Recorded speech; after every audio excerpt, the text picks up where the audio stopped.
Hello बच्चों, आज पढ़ेंगे मैथ्स फॉर क्लास 10th में chapter number 3 linear equation in two variables. तो linear equation in two variables की स्टैंडर्ड फॉर्म सबसे पहले सीखेंगे। जैसे नाम से क्लियर है, लीनियर इक्वेशन यहाँ पर वेरिएबल्स की पावर 1 होती है और टू वेरिएबल मतलब दो वेरिएबल होंगे एक्स एंड वाई। तो स्टैंडर्ड फॉर्म हम लिखते हैं a x plus p y plus c equal to zero, जहाँ पर एक्स और वाई के जो कोफिशेंट्स हैं वो ज़ीरो नहीं होने चाहिए, अदरवाइज़ वो लीनियर इक्वेशन टू वेरिएबल नहीं रह पाएगी। और ए बी सी जो भी है ये कुछ भी रियल नंबर्स हो सकते हैं। A B C belong to real number. Example के तौर पे I can write 2x plus 3y plus 5 equal to zero. I can write √3x minus 2y plus 1 equal to 0. I can write x plus y equal to 2. ये सब examples हैं linear equation in two variables के। मतलब यहाँ पर ऐसा भी हो सकता है फ्रैक्शंस में 2y 5x equal to 3y upon 5 minus 1, ऐसे कुछ भी, बस x और y की पावर 1 होना चाहिए और इनके कोफिशिएंट्स कोई भी रियल नंबर हो सकते हैं। लीनियर इक्वेशन इसको क्या क्यों कहते हैं, है ना, ये हम सीखते हैं। देखिए, solutions of a linear equation in two variables. Solutions क्या होते हैं? Those values of x for which left hand side and right hand side of a equation becomes equal. Those values of variables for which LHS of equation becomes equal to RHS, ये कहलाते हैं solutions. Example से बेहतर आप समझ पाएंगे। x plus y equal to 2 एक equation है, तो यहाँ पर x equal to 2 y equal to 0 ये रखने पर LHS और RHS इक्वल आ जाएंगे। तो 2 और 0 ये सॉल्यूशंस हो गए, ये पेयर है।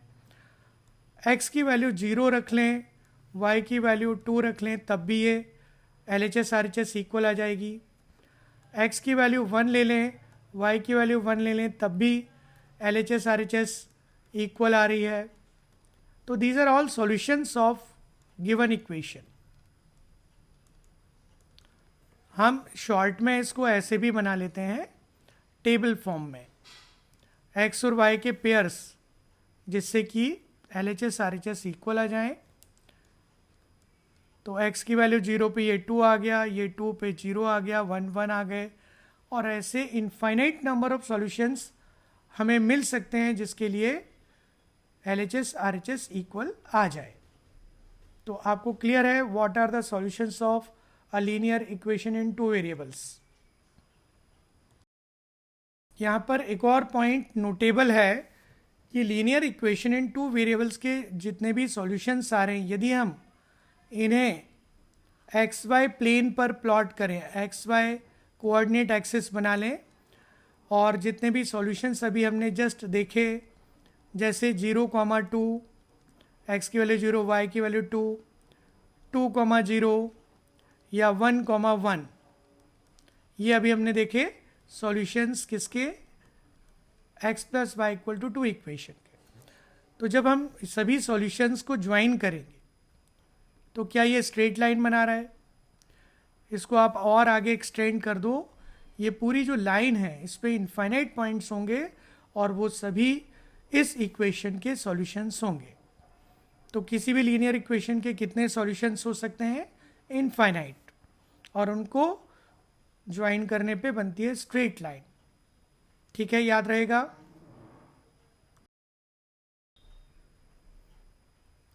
अब साइमल्टेनियस लीनियर इक्वेशंस क्या होती हैं?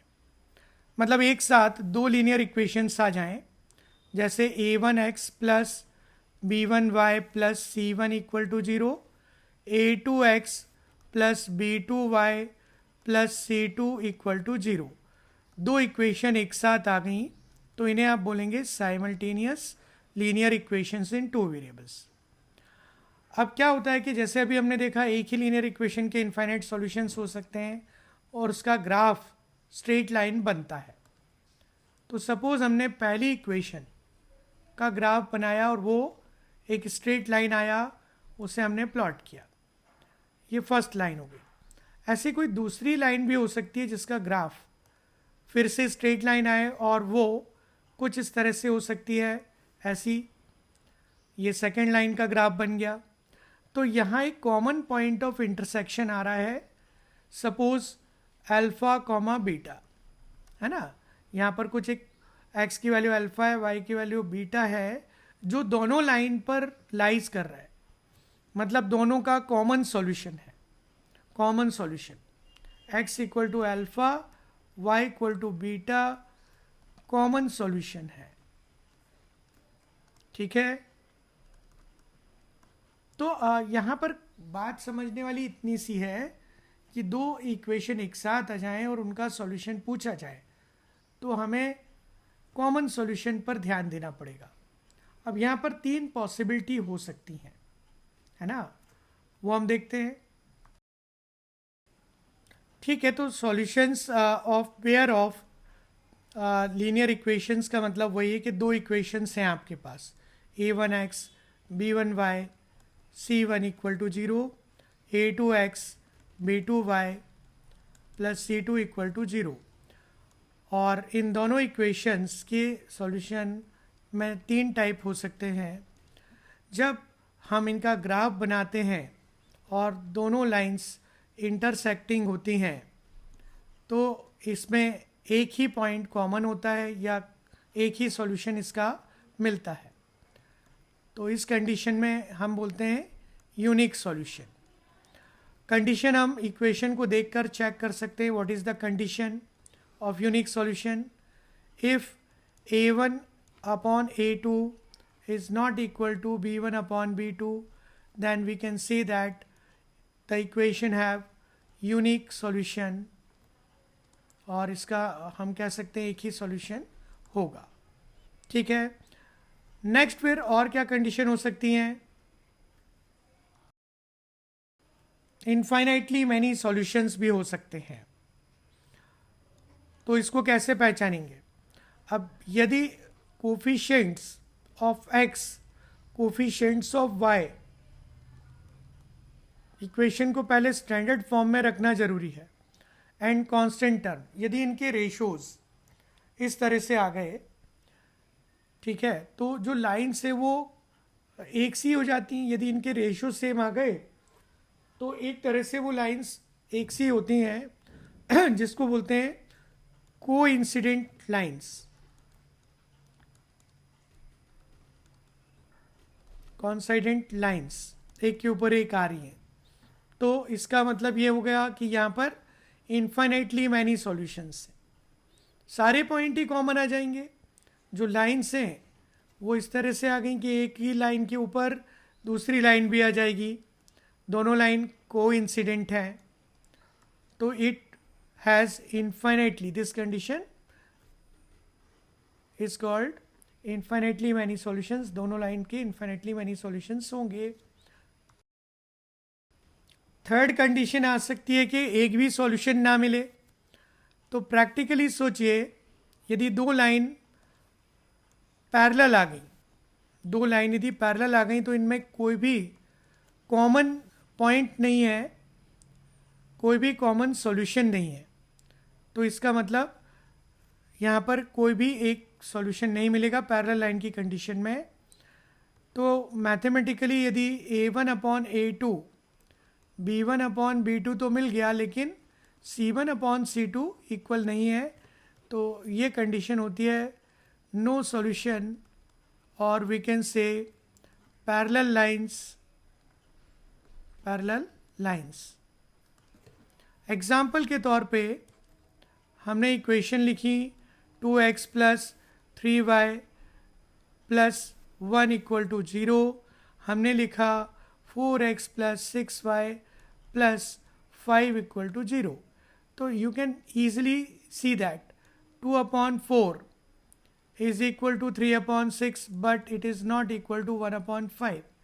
तो हम चेक करके ही बता सकते हैं यहाँ पर नो सॉल्यूशंस की कंडीशन है।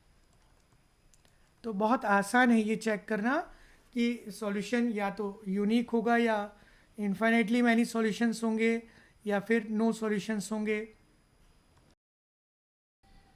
तो अब हम सीखेंगे पेयर ऑफ लीनियर इक्वेशंस को सॉल्व करना। तो उसमें जो एल्जेब्रिक मेथड है, सब्स्टिट्यूशन मेथड हम यूज़ करेंगे सॉल्व करने के लिए। तो एक क्वेश्चन या एग्जांपल से हम समझते हैं कि सब्स्टिट्यूशन मेथड कैसे अप्लाई करेंगे। सपोज आपके सामने एक क्वेश्चन है, दो लीनियर इक्वेशंस दिए हैं, इनको सॉल्व करना है। तो पहले हम चेक कर लेते हैं क्या a1/a2 और b1/b2 इक्वल हैं क्या। यहाँ पर 2/1 नॉट इक्वल टू 1/3। तो कंडीशन क्या है, यूनिक सॉल्यूशन। यूनिक सॉल्यूशन मतलब आप चेक भी कर सकते हैं। अब हमें सब्स्टिट्यूशन का मतलब एक इक्वेशन से किसी एक वेरिएबल की वैल्यू निकाल कर दूसरी इक्वेशन में सब्स्टिट्यूट करना है। तो हम ये ऑब्जर्व कर रहे हैं कि पहली इक्वेशन में y की वैल्यू इजीली निकाली जा सकती है। तो फ्रॉम इक्वेशन 1 y की वैल्यू आएगी 2x और 1 को ट्रांसफर कर दो, ठीक है। तो ये y की वैल्यू आ गई। Putting this value in equation 2, putting this value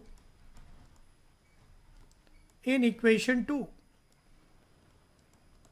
तो हमें क्या मिलेगा, x प्लस 3। अब ये y की वैल्यू ब्रैकेट में रख दो और फिर यहां से सिंप्लीफाई करना पड़ेगा। तो सिंप्लीफाई करने में क्या होगा, x 3 का मल्टीप्लाई -6x -3 + 4 = 0। तो यहाँ बचा -5x और यहाँ बचा +1 = 0। तो x की वैल्यू यहाँ 1 को लाएंगे -1/-5, दैट इज़ 1/5 x की वैल्यू आ गई। अब यही x की वैल्यू हम इसको यदि हम इक्वेशन 1 में रखें तो y की वैल्यू में यहाँ से मिल जाती है। मतलब ये वाला जो पार्ट था इसमें x की वैल्यू रख दें, -2 1/5 -1। तो यहाँ पर हमने इसको कैलकुलेट किया तो -2/5 -1 एलसीएम लेके ऐड करेंगे तो -7/5।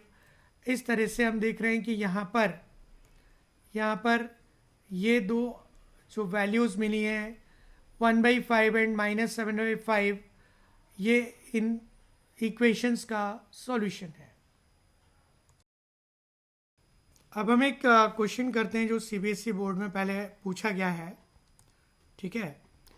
तो इसमें क्वेश्चन है 2x + 3y = 2 और x - 2y = 8।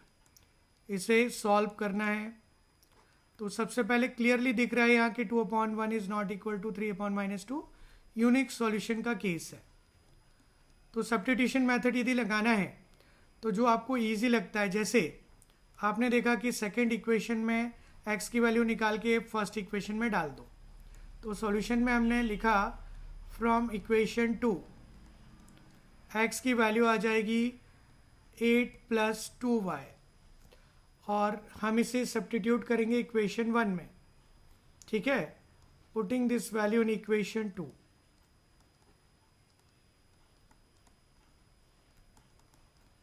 इक्वेशन 1 है ना। तो यहाँ पर ब्रैकेट में 2, अब x की जगह ये ब्रैकेट 8 + 2y सब्स्टिट्यूट करना है, +3y वैसे रहेगा। तो ब्रैकेट ओपन करेंगे तो 16 + 4y + 3y = 2। तो यहाँ से ये आ जाएगा टोटल 7y और ये 2 - 16 कितना आ जाएगा, -14। क्लियर है कि नहीं। तो अब ये 7 डिवाइड में आएगा तो y = -14/7, it is equal to -2। अब ये -2 जो वैल्यू आई इसे आप कहाँ रखेंगे, ये y जो आया इसकी वैल्यू आप डाल दो इसमें. Now x is equal to 8 plus twice of -2. तो 8 minus 4, it will become 4. x equal to 4 and y equal to -2. तो ये आपका आंसर आ चुका है. These are the मतलब this is the solution of pair of linear equations. देखिए एक दूसरा मेथड भी होता है पेयर ऑफ लीनियर इक्वेशंस को सॉल्व करने का, दैट इज एलिमिनेशन मेथड. तो ये वाला मेथड हम सीखते हैं और कब कौन सा मेथड लगाना सूटेबल होता है ये भी हम पहचान लेंगे क्वेश्चन देखकर. तो सबसे पहले क्वेश्चन में लिख रहा हूँ. यहाँ पर क्वेश्चन है 3x plus 2y equal to 4, पहली इक्वेशन हो गई. और दूसरी इक्वेशन है 2x minus 3y equal to 7. अब पहले क्या था, या तो x का कोफिशिएंट कहीं ना कहीं 1 था या y का 1 था इसके पहले वाले क्वेश्चन में. ठीक है, तो वहाँ पर हमें x या y की वैल्यू निकालना ईजी पड़ रहा था, इसलिए हम वहाँ पर x की वैल्यू निकाल के दूसरी इक्वेशन में रख के सॉल्व कर रहे थे. बट अभी यहाँ पर कोफिशिएंट्स x के और y के 1 नहीं है, तो मैं एलिमिनेशन मेथड यूज़ करूँगा जिसमें मैं डिसाइड करूँगा कि मुझे x या y में से किसको एलिमिनेट करना है. तो जिसके कोफिशिएंट्स ईजी हों या छोटे हों उनको हम प्रिफ़र करते हैं.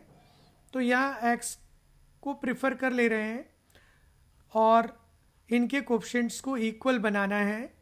तो हम यहाँ पर क्रॉस में लेते हैं, मीन्स फर्स्ट इक्वेशन को 2 से मल्टीप्लाई करेंगे और सेकेंड इक्वेशन को 3 से मल्टीप्लाई करेंगे.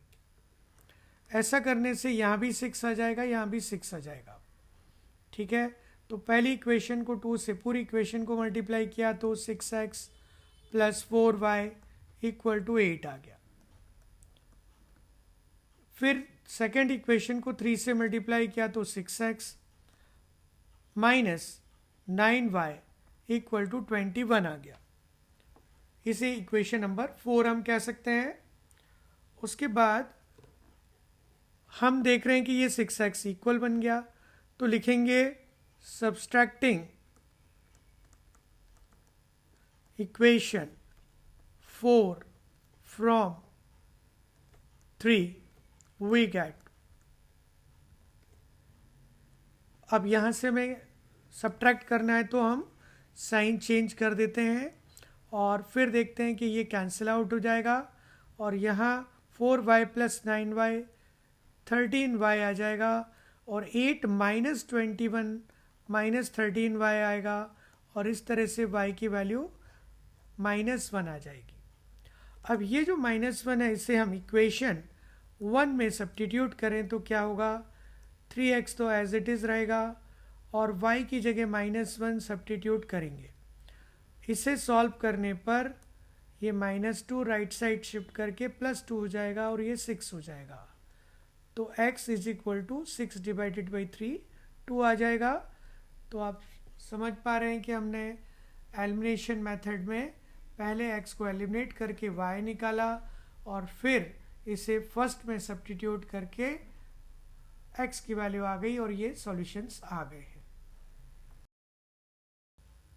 तो एक और क्वेश्चन आप करके देखिए एलिमिनेशन मेथड से, है ना, तो आपको क्लियरिटी आ जाएगी कि किस तरह के क्वेश्चन हम इससे कर सकते हैं. ठीक है, तो एक क्वेश्चन करते हैं 11x plus 15y is equal to -23. Next है 7x minus 2y equal to 20. ये दो इक्वेशंस हैं. अब इसमें आप देख रहे हैं ना कोफिशिएंट्स, कहीं भी x का या y का कोफिशिएंट 1 नहीं है, तो हम यहाँ पर एलिमिनेट करेंगे. अब एलिमिनेशन हमने डिसाइड किया इस बार कि हम y का करेंगे. क्यों? क्योंकि इसके कोफिशिएंट्स 2 है और 15, इनको एलिमिनेट करना थोड़ी ज़्यादा इजी लग रहा है मुझे. तो ये आपकी चॉइस है कि आप x को एलिमिनेट करने का डिसाइड करते हैं या y को. तो मैंने देखा कि यदि मैं इसको मल्टीप्लाई 2 से कर दूं, इसको मल्टीप्लाई 15 से कर दूं, तो क्या आएगा, है ना, मल्टीप्लाइंग इक्वेशन 1/2 एंड इक्वेशन 2/15, तो 22x plus 30y equal to -46। 15 का मल्टीप्लाई यहाँ करेंगे तो 105x minus 30y equal to 300। अब ये इक्वेशन नंबर 3, इक्वेशन नंबर 4। अब हमने देखा कि 30y प्लस में और ये माइनस में यदि अपोजिट साइन है तो हम ऐड करेंगे, हमें एलिमिनेट करना है, तो ऐड करने से ये कैंसिल आउट हो जाएगा। Adding equation 3 and equation 4 we get, अब ऐड करने में साइन चेंज तो करना नहीं है, तो ये ऐड होके आया 127x, ये कैंसिल हो गया, और यहाँ आया प्लस 254। तो जब 254 को 127 से डिवाइड करेंगे तो आ जाएगा 2, तो यहाँ से 2 आया। अब इस x की वैल्यू को आप इक्वेशन नंबर 1 या 2 में से किसी एक में रख दें जो आपको ईजी लगे। तो 2 इक्वेशन ज़्यादा ईजी लग रही है कोफिशिएंट्स, तो 2 में रख दिया, तो 7 into 2 minus 2y equal to 20, तो 14 माइनस 2y इक्वल टू 20। 14 को राइट साइड ले जाओ तो ये बचेगा 6, और इस तरह से y इक्वल टू आया -3। तो x equal to 2 and y equal to -3, ये इस इक्वेशन मतलब इन इक्वेशंस के सॉल्यूशंस हैं। तो अभी आपको एलिमिनेशन मेथड क्लियर हो गई। अब हम इसके बाद कोई भी क्वेश्चन देंगे तो आप अपनी मर्जी से चाहे तो सब्स्टिट्यूशन लगाओ या एलिमिनेशन लगाओ, ये आपको पहचानना है जिससे आप आसानी से कर पाएँ।